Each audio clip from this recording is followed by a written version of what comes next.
Bismillahirrahmanirrahim. Assalamualaikum warahmatullahi wabarakatuh.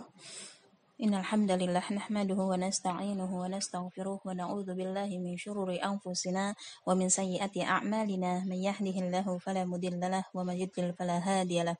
Asyhadu an la ilaha illallah wahdahu la syarikalah wa asyhadu anna Muhammadan 'abduhu wa rasuluhu la nabiyya ba'dah. Allahumma shalli ala Muhammad wa ala ali Muhammad. Segala puji bagi Allah, kita hanya memuji hanya kepada Allah Subhanahu wa taala. Kemudian kita sanjungkan salawat untuk Rasulullah sallallahu alaihi wasallam sebagai suri tauladan terbaik untuk kita semuanya tentang tauhid rububiyah. Tauhid itu sendiri adalah meyakini keesaan Allah Subhanahu wa taala dalam rububiyahnya, yaitu ikhlas beribadah hanya kepadanya saja serta menetapkan baginya nama-nama dan sifat-sifatnya. Tauhid rububiyah itu artinya adalah mengesahkan Allah dalam segala perbuatannya dengan meyakini bahwa hanya Allah lah yang menciptakan segenap makhluk yang ada di langit maupun yang ada di bumi, termasuk diri kita, makhluk-makhluk yang lainnya, tumbuhan, tanaman, hewan, binatang, termasuk virus ya, virus corona itu juga Allah yang menciptakan. Maka selayaknya yang ada yang menciptakan, maka kita harus meminta kepada yang menciptakan supaya kita dijauhkan dari penyakit ini dan semoga kita diberikan kesehatan oleh Allah Subhanahu wa taala. Semoga virus ini cepat berakhir. Jangan sampai rasa takut kita terhadap virus ini melebihi rasa takut kita terhadap Allah Subhanahu wa taala dan melebihi rasa takut kita terhadap azab-azabnya Allah Subhanahu wa taala. Allahu khaliqu kulli syai'in. Allah menciptakan segala sesuatu. Surat Az-Zumar ayat 62. Kemudian Allah yang memberi rizki bagi setiap manusia, binatang dan juga makhluk yang lainnya. Wa ma min dabbatin fil ardi illa 'ala Allahi rizquha. Bahwa tidak ada suatu binatang melata pun di bumi melainkan Allah lah yang memberi rizki. Nah, itu jadi semua makhluk yang di bumi ini sudah ada jatah rizkinya masing-masing. Kemudian Allah Maha Kuasa, Allah Maha mengatur alam semesta ini, Allah yang mengangkat dan Allah juga yang menurunkan, Allah yang memuliakan dan Allah juga yang menghinakan kepada siapa saja yang Allah kehendaki. Kemudian Allah Maha Kuasa atas segala sesuatu, Allah yang mengatur siang dan malam. Qulillahumma malikal mulki tu'til mulka man tasya' wa tanzi'ul mulka mimman tasya' wa tu'izzu man tasya' wa tudhillu man tasya' biyadikal khair innaka 'ala kulli syai'in qadir tulijul laila fin nahari wa tulijun nahara fil lail wa tukhrijul hayya minal mayyit wa tukhrijul mayyita minal hayy wa tarzuqu man tasya'u bighairi hisab.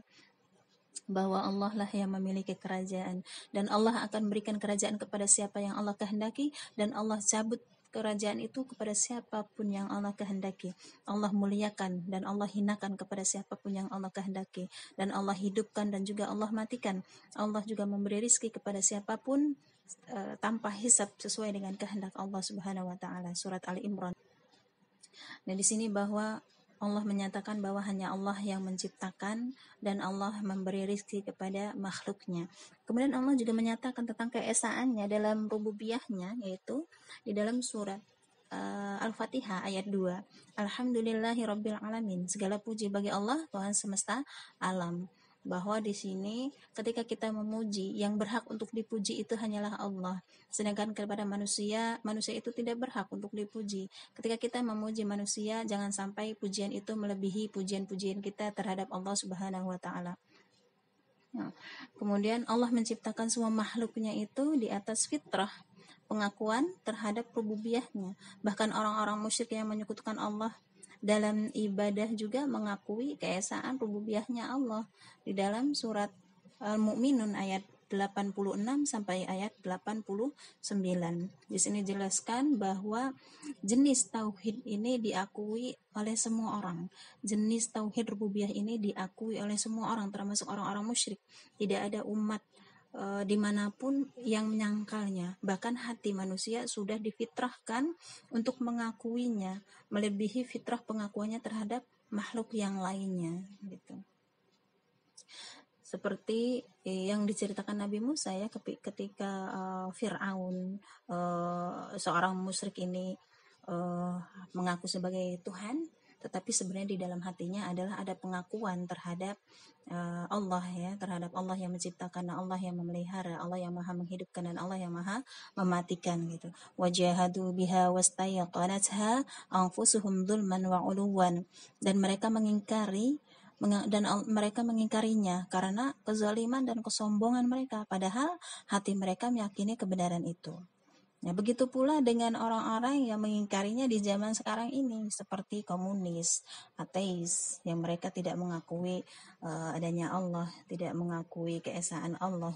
Mereka hanya menampakkan keingkaran itu karena kesombongannya saja gitu. Padahal pada hakikatnya secara diam-diam batin mereka meyakini bahwa tidak ada satu makhluk pun yang ada tanpa pencipta, tidak ada satu benda pun kecuali ada yang membuatnya, dan tidak ada pengaruh apapun kecuali pasti ada yang mempengaruhinya. Firman Allah dalam surat At-Tur ayat 35 dan 36 menyatakan, apakah mereka diciptakan tanpa sesuatu ataupun mereka yang menciptakan dari diri mereka sendiri gitu, ataukah mereka telah menciptakan langit dan bumi? Sebenarnya mereka itu tidak meyakini apa yang mereka katakan. Mereka sendiri ragu bahwa apakah yang mereka lakukan itu benar apa tidak gitu. Dan berarti di sini hati mereka sebenarnya mengakui bahwa Allah lah yang menciptakan. Kemudian tentang tauhid uluhiyah. Nah, tauhid rububiyah itu mengharuskan adanya tauhid uluhiyah. Hal ini berarti siapa yang mengakui tauhid rububiyah untuk Allah Subhanahu wa taala dengan mengimani tidak ada pencipta, tidak ada pemberi rizki dan pengatur alam ini kecuali hanya Allah Subhanahu wa taala, maka ia harus mengakui bahwa tidak ada yang berhak menerima ibadah dengan segala macamnya kecuali Allah Subhanahu wa taala. Dan itulah tauhid uluhiyah.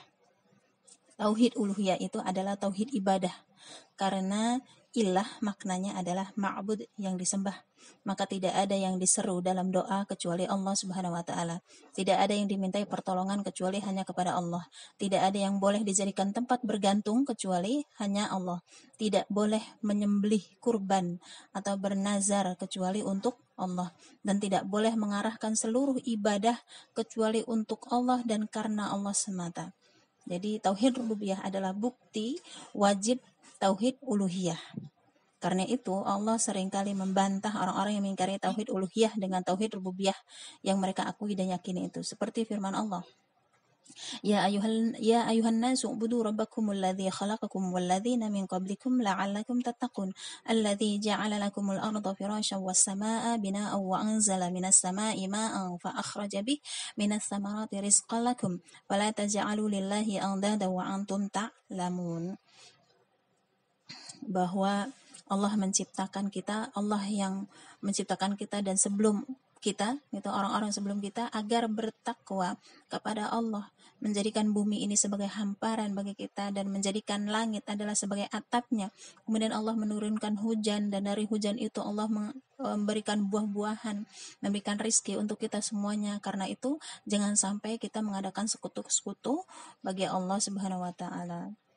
Kemudian Allah memerintahkan mereka atau kita semuanya untuk bertauhid uluhiyah, yaitu menyembah hanya kepadanya saja dan beribadah hanya kepadanya saja.